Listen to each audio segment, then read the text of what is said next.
This is the landscape around the village of Ashwick in Somerset, south of the ancient city of Bath, of the ruin fame, a piece of Saxon poetry.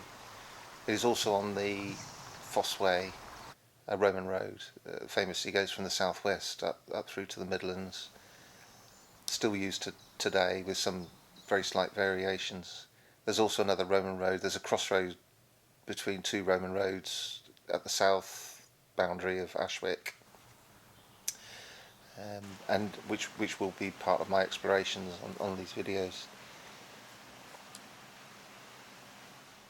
It's a landscape of oak and ash, and deep hollows and arable and grazing and so on. We can enjoy these places, but it's beneficial to look at how our forebears looked at the landscape, how they named that landscape. That will give us some enjoyment and insight into what we're seeing when we walk around the place.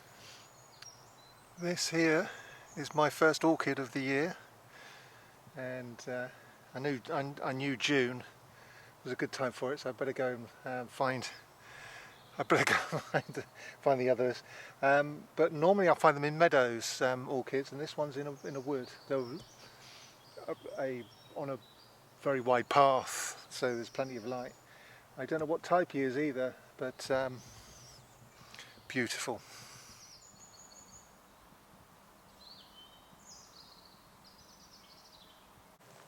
I'm in Nettlebridge in Somerset, down the Mells Valley, Mells Coombe, from where we were on the last video.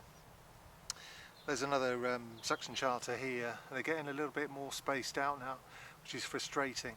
But this is a wildlife trust wood, so I was pleased to discover this, because it means I can get off the beaten track a little bit more, have a little look at the lie of the land.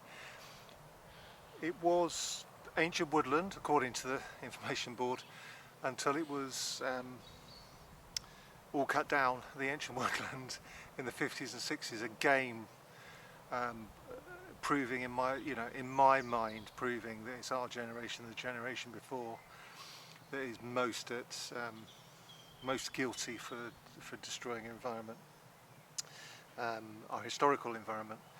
So a lot of native trees were cut down to make way for fast-growing pines, and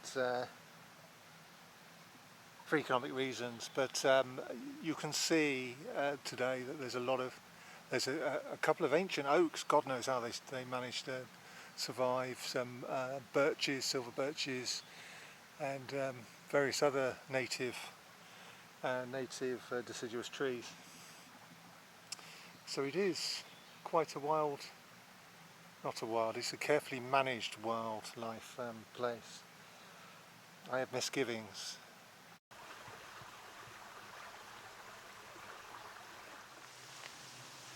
It might seem strange that I've got misgivings about a place that I'm enjoying thoroughly. And what it is that I believe, and it comes from, I think, initially a left-wing position, not a right-wing position, in the sense that I think the land is for feeding people and housing them and clothing them. And I don't think it's it's my belief that it's not the job of the third world to deliver cheap stuff, food and clothing to us. We should use, so when a piece of land is taken away by a trust bought by a trust from a landowner to rewild, it sort of takes away our ability to look after ourselves.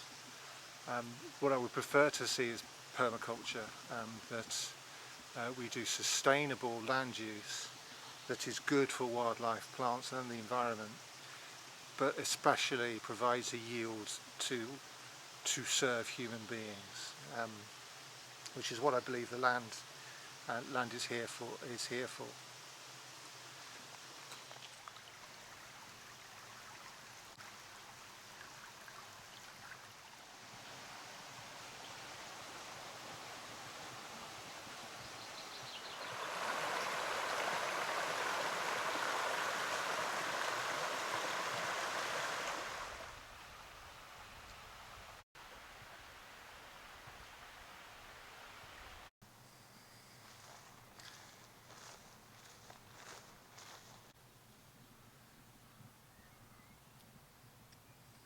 So let's get down to the Old English.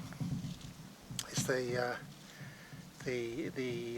942 estate of Ashwick in Somerset, and the wood I've just been through, I don't know the Old English, I'm going to have to look it up. It's called Harwich, but I can probably guess some parts of it, but I'll go home and do some research. The brook we've just seen down there is the Milner in Old English, and today is the Mells Brook, and it's just a brook at this point, but it goes on for several miles. And it's a pretty little stream. And the charter mentions Way, which means the people Ing of Nettle. We'll talk about that in a minute. And their way, the road of the people of Nettle. Now, just along here, less than a mile away, probably about a quarter of a mile, is Nettlebridge. And the people 1,060 years ago, 1,080 years ago, the people were called the Nettlinga, who lived there. The charter calls that settlement not Nettlebridge, but nettilfortha. It means nettleford, but that th sound is a D with a little cross across the top of it, and no longer used in English. But it sort of hovers between the English language, between D and D and th quite often. It definitely means ford. This nice picturesque example of some Old English.